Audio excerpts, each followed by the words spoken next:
Hello friends, स्वागत है आप सभी का जी के स्टडी में। दोस्तों, आज हम लोग सेट नंबर 17 देखेंगे। इसके अंतर्गत हम लोग 50 जीके का मोस्ट इम्पोर्टेंट क्वेश्चन देखेंगे जो आने वाले एग्जाम के लिए अति महत्वपूर्ण है। तो चलिए हम लोग बिना देरी किए हुए स्टार्ट करते हैं। हमारा पहला प्रश्न है, सुएज नहर किसे आपस में जोड़ती है? तो सुएज नहर जोड़ती है भूमध्य सागर को लाल सागर से। ऑप्शन नंबर ए। सुएज नहर किसे आपस में जोड़ती है? भूमध्य सागर को लाल सागर से। नेक्स्ट है, ब्लैक बॉक्स क्या है? तो ब्लैक बॉक्स है विमान में चालक के कक्ष में रखे जाने वाला एक रिकॉर्डर जिसमें चालक कक्ष की आवाज़ें रिकॉर्ड हो जाती है। Option number C. Black box विमान में चालक के कक्ष में रखे जाने वाला एक रिकॉर्डर है। नेक्स्ट है, संगम काल में साहित्य की रचना किस भाषा में की जाती थी? तो ये की जाती थी तमिल में। ऑप्शन नंबर सी। संगम काल में साहित्य रचना किस भाषा में की जाती थी? तमिल में की जाती थी। नेक्स्ट है, दूरदृष्टि दोष वाले व्यक्ति को वस्तु का प्रतिबिंब रेटिना के कहाँ बनते हैं? तो रेटिना के पीछे बनते हैं। Option number B. दूरदृष्टि दोष वाले व्यक्ति में प्रतिबिंब रेटिना के पीछे बनते हैं, जबकि निकट दृष्टि दोष वाले में आगे बनते हैं। निकट दृष्टि दोष वाले में आगे बनते हैं। नेक्स्ट है, एनीमोमीटर किसे मापने के प्रयोग में आता है? तो ये प्रयोग में आता है वायु की गति या अन्य कोई भी चाल। ऑप्शन नंबर सी। एनीमोमीटर किसे मापने के प्रयोग में आता है? वायु की गति या अन्य कोई भी चाल। नेक्स्ट है, बजट घाटा क्या है? तो बजट घाटा आय से अधिक खर्चा। Option number B. बजट घाटा क्या है? आय से अधिक खर्चा। नेक्स्ट है, सत्यार्थ प्रकाश निम्नलिखित किस धर्म से संबंधित ग्रंथ है? तो ये संबंधित है Arya Samaj. Option number A. Satyarth Prakash निम्नलिखित किस धर्म से संबंधित ग्रंथ है? आर्य समाज से। नेक्स्ट है, लाल किला स्थित मोती मस्जिद किसने बनवाया था? तो ये बनवाया था Aurangzeb. Option number B. Lal Qila स्थित मोती मस्जिद किसने बनवाया था? औरंगजेब ने बनवाया था। नेक्स्ट क्वेश्चन है, प्राकृतिक चयन नेचुरल सिलेक्शन का सिद्धांत किसने दिया? तो ये दिया था चार्ल्स डार्विन ने। Option number C. प्राकृतिक चयन नेचुरल सिलेक्शन का सिद्धांत किसने दिया था? चार्ल्स डार्विन ने दिया था। नेक्स्ट है, कृत्रिम वर्षा करवाने में निम्नलिखित में से किस यौगिक का प्रयोग किया जाता है? तो ये प्रयोग किया जाता है option number D, silver iodide का। कृत्रिम वर्षा के लिए सिल्वर आयोडाइड का प्रयोग किया जाता है। नेक्स्ट है, शिक्षा आवश्यक नहीं है परंतु स्वराज आवश्यक है, किसने कहा? तो ये कहा था महात्मा गांधी ने। Option number B. शिक्षा आवश्यक नहीं परंतु स्वराज आवश्यक है, यह कहा था गांधी जी ने। नेक्स्ट है, आर्य जाति के लोग मूल रूप से कहाँ आए थे? तो ये आए थे मध्य एशिया में। Option number A. आर्य जाति के लोग मूल रूप से कहाँ आए थे? मध्य एशिया में आए थे। नेक्स्ट है, माय एक्सपेरिमेंट विथ ट्रूथ के लेखक कौन है? तो इसके लेखक है Mahatma Gandhi. Option number D. My experiment with truth के लेखक कौन है? महात्मा गांधी है। जबकि भारत एक खोज जवाहरलाल नेहरू के हैं, जबकि इंटरनल इंडिया इंदिरा गांधी की है। इंटरनल इंडिया इंदिरा गांधी के।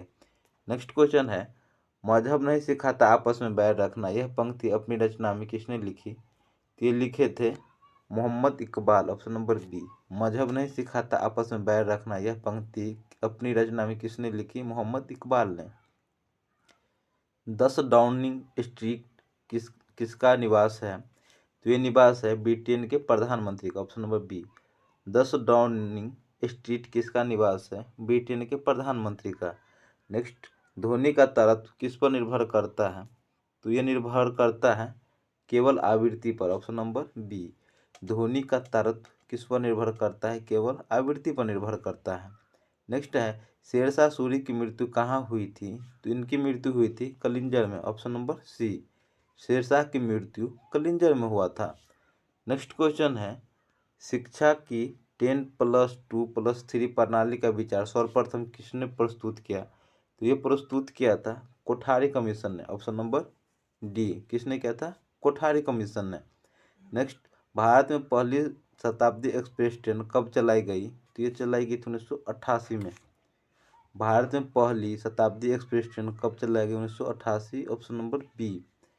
नेक्स्ट, किसी विधेयक को कानूनी रूप देने से पहले कितनी बार पढ़ा जाता है? तो ये पढ़ा जाता है 3 बार। किसी भी विधेयक को कानूनी रूप देने से पहले कितनी बार पढ़ा जाता है? 3 बार पढ़ा जाता है। नेक्स्ट है, किसने कहा था कि राज्य की नीति निर्देशक तत्व एक चेक है जिसकी अदायगी बैंक के सुविधानुसार होगी? तो ये कथन है प्रोफेसर टीके शाह का, ऑप्शन नंबर डी। किसने कहा था? प्रोफेसर टीके शाह। जबकि राज्य का नीति निर्देशक तत्व आयरलैंड से लिया गया है। राज्य के नीति निर्देशक तत्व आयरलैंड से लिया गया है। विश्व बैंक ने निम्न में से किस आधार पर विभिन्न देशों का वर्गीकरण किया है? तो ये वर्गीकरण किया है सकल राष्ट्रीय उत्पाद, जीएनपी, ऑप्शन नंबर ए। विश्व बैंक ने निम्न में से किस आधार पर विभिन्न देशों का वर्गीकरण किया है? सकल राष्ट्रीय उत्पाद।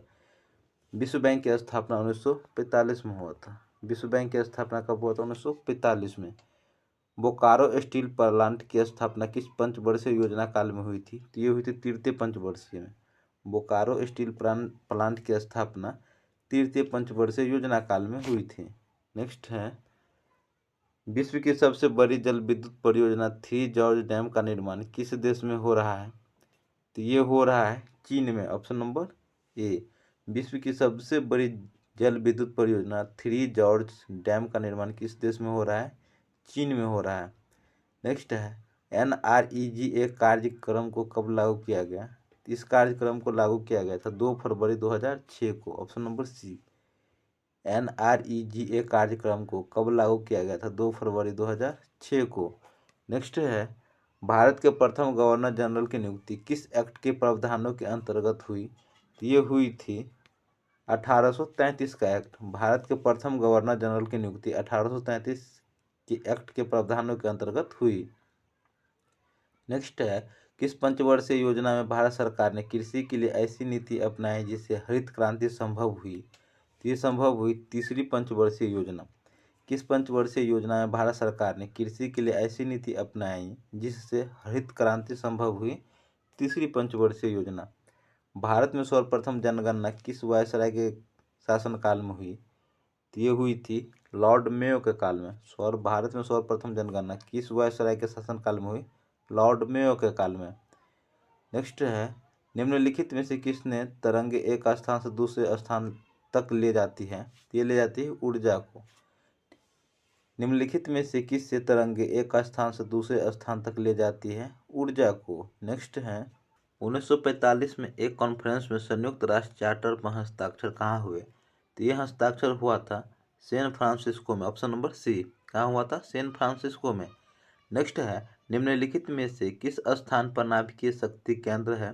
तो ये केंद्र है रावत भाटा में, ऑप्शन नंबर बी। कहाँ है? रावत भाटा में। नेक्स्ट क्वेश्चन देखेंगे, निम्नलिखित युग्मों में से कौन सा सही सुमेलित नहीं है? तो ये सही सुमेलित नहीं है, ऑप्शन नंबर सी। यहाँ होगा दिल्ली से जयपुर। दिल्ली से जयपुर होगा। जबकि NH1 दिल्ली से पाकिस्तान सीमा यानी कि अमृतसर के निकट तक, NH2 दिल्ली से कोलकाता, NH8 दिल्ली से जयपुर, जबकि NH10 दिल्ली से फाजिल्का, ऑप्शन नंबर दिल्ली से फाजिल्का। नेक्स्ट क्वेश्चन देखेंगे, तुगलक वंश का अंतिम शासक कौन था? इसका शासक था Nasiruddin Mohammad Tughlaq, option number D. Nasiruddin Mohammad Tughlaq था। तुगलक वंश का अंतिम शासक नासिरुद्दीन मोहम्मद तुगलक था। नेक्स्ट क्वेश्चन देखेंगे, विश्व की सबसे बड़ी कंप्यूटर निर्माता कंपनी कौन सी है? तो ये है IBM, ऑप्शन नंबर ए। सबसे बड़ी कंप्यूटर निर्माता कंपनी कौन सी है? IBM है। नेक्स्ट क्वेश्चन देखेंगे, भारत की पहली आयरन स्टील कंपनी कहाँ स्थित है? तो ये स्थित है कुल्टी में, ऑप्शन नंबर ए। भारत की पहली आयरन स्टील कंपनी कहाँ स्थित है? कुल्टी में स्थित है। नेक्स्ट क्वेश्चन देखेंगे, भारतीय इतिहास में किस शताब्दी को अंधकार युग कहा जाता है? तो ये कहा जाता है 18वीं शताब्दी को, ऑप्शन नंबर बी। किस शताब्दी को कहा जाता है? 18वीं शताब्दी को कहा जाता है। नेक्स्ट क्वेश्चन देखेंगे, प्रियदर्शनी किसे कहा जाता है?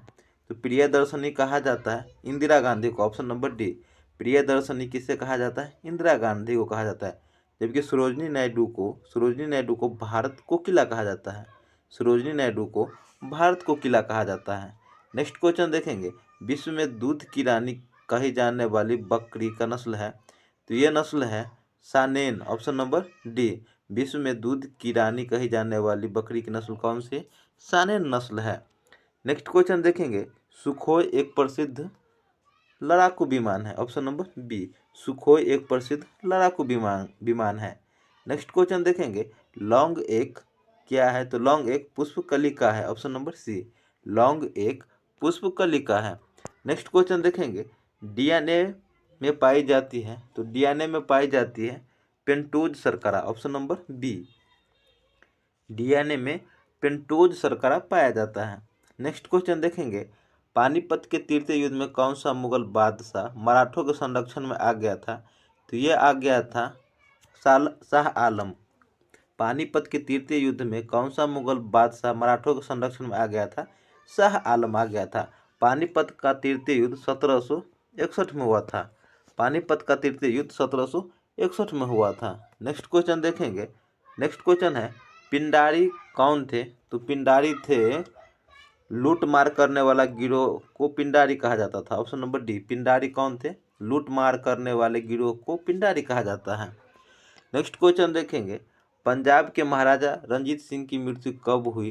तो इनकी मृत्यु हुई थी 1839 ईस्वी में। पंजाब के महाराजा रंजीत सिंह की मृत्यु कब हुई थी? 1839 ईस्वी में हुई थी। नेक्स्ट क्वेश्चन देखेंगे, भारत का सबसे पहला जल विद्युत कारखाना कहाँ स्थापित किया गया था और कब? तो यह स्थापित किया गया था दार्जिलिंग में 1896 ईस्वी में। भारत का सबसे पहला जल विद्युत कारखाना कहाँ स्थापित किया गया था और कब किया गया था? दार्जिलिंग में 1896 ईस्वी में स्थापित किया गया था। नेक्स्ट क्वेश्चन देखेंगे, भारतीय संविधान का अनुच्छेद 17, तो अनुच्छेद 17 से संबंधित है, तो ये संबंधित है अस्पृश्यता का उन्मूलन करता है। ऑप्शन नंबर सी, अनुच्छेद 17 अस्पृश्यता का उन्मूलन करता है, जबकि समानता का अधिकार अनुच्छेद 14 से 18 तक है। समानता का अधिकार अनुच्छेद 14 से 18 तक है। नेक्स्ट क्वेश्चन देखेंगे, अगला प्रश्न है, छत्रपति साहू के स्थान पर पेशवा बालाजी विश्वनाथ वास्तविक शासक बन गया क्योंकि साहू विलास था और उसने शासन सूत्र पेशवे को सौंप दिया। साहू विलासी था और उसने शासन सूत्र पेशवा को सौंप दिया। नेक्स्ट क्वेश्चन देखेंगे, भारत में लौटती मानसून से जाड़े में वर्षा निम्नलिखित में से किस राज्य में होती है? तो ये होती है तमिलनाडु में। ऑप्शन नंबर ए, भारत में लौटती मानसून से जाड़े में वर्षा निम्नलिखित में से किस राज्य में होती है? तमिलनाडु में होती है। नेक्स्ट क्वेश्चन है, भारत में कपास की कृषि के लिए सबसे उपयुक्त मिट्टी है? तो सबसे उपयुक्त मिट्टी है रेगूर मिट्टी। भारत में कपास की कृषि के लिए सबसे उपयुक्त मिट्टी कौन सी है? रेगूर मिट्टी है। नेक्स्ट क्वेश्चन देखेंगे, यदि किसी सरकार की कार्यकारिणी समूह रूप में व्यवस्थापिक के प्रति उत्तरदायी होती है तो उसे स्पष्ट हो जाता है कि वह सरकार संगठनात्मक है। ऑप्शन नंबर डी, संसारात्मक है। यदि किसी सरकार की कार्यकारिणी सामूहिक रूप से व्यवस्थापिका के प्रति उत्तरदायी होता है तो उसे स्पष्ट हो जाता है कि वह सरकार संसदात्मक है। तो दोस्तों, हमारा 50 क्वेश्चन का सेशन कंप्लीट हुआ। इस सेशन आपको कैसा लगा हमें कमेंट करके जरूर बताइएगा। सेशन अच्छा लगा तो लाइक कीजिएगा, कमेंट कीजिएगा और चैनल पर नए हैं तो सब्सक्राइब कीजिए। मिलते हैं नेक्स्ट सेट में, तब तक के लिए जय हिंद, जय भारत।